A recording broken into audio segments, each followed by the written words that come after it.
Hello, everyone. Our topic for today is all about deceit. What is deceit? It occurs if the defendant makes a false statement, knowing it to be untrue, intending to mislead the plaintiff, and actually causing the plaintiff to suffer a loss. False statement. It is the plaintiff's responsibility to demonstrate that the defendant made false statement. The statement could be expressed verbally, in writing, or through a poignant gesture. False statement may consist of half-truth, failure to update information, caveat emptor. Knowledge. The plaintiff must establish that the defendant was aware of the falsity of the statement at the time it was made. If the defendant made the statement carelessly, disregarding the truth, the court will be satisfied. Intention. Evidence of deceit must show that the defendant intended to deceive the plaintiff when they made the false statement. This does not imply that the defendant has to address the plaintiff personally with the statement. Reasonable reliance. Proof of deceit must show that the plaintiff's loss was caused by the reasonably relying on the defendant's statement. If someone may have responded the same manner to the defendant's statement, then the plaintiff's reliance is reasonable. In business law, deceit can arise in various situations.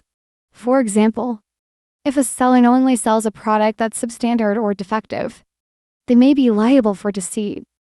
Similarly, if a professional provides services they are not competent to perform or misleads their client about the quality of their work, they may be sued for deceit.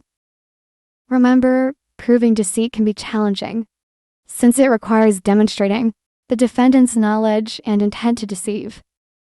One legal case example that took place in 2018 was the case of Abramowitz versus Lee. This was about Lee as Abramowitz's partner back then. Not wanting Abramowitz to be away from her, she feared that if he got into the prestigious Colburn Conservatory, California, their relationship might end. To prevent this, she made a series of manipulative moves, intercepting the scholarship offered to Abramowitz, and even impersonating Yehuda Gilad of Colburn Conservatory of Music by creating a fake account to send a fake rejection message. This web of lies came to light when both men discovered the truth. In court, it was clear that Lee had committed an act of deceit that had serious consequences for Abramowitz. The judge ruled in favor of Abramowitz, ordered Lee to pay him $50,000 in damages, both compensatory and punitive, for the harm caused by Lee's actions.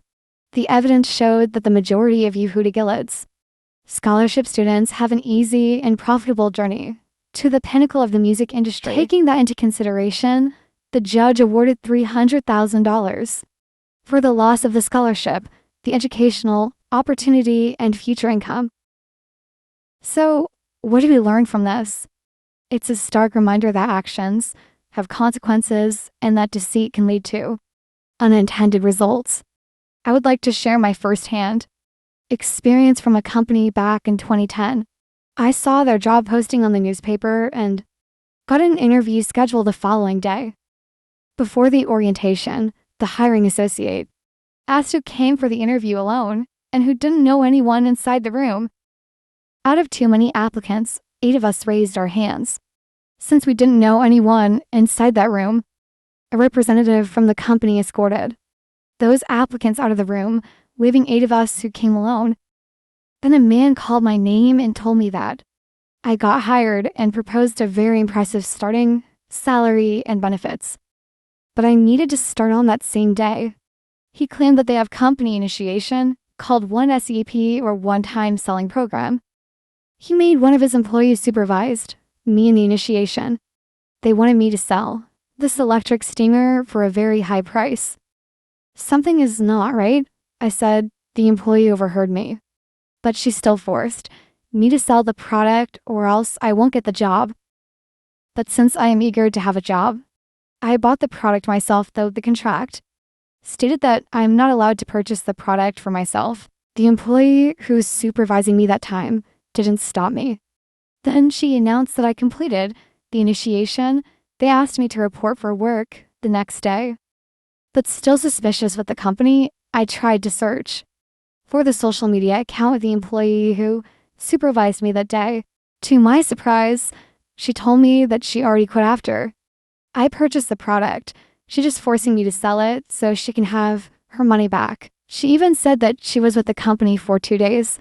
Just like me, she bought the product to get the job, but the company as part of their training. The new employees should use their money first to advertise the company's job hiring on the newspapers. My uncle and Ann accompanied me to the company and helped me with my claim to get my money back.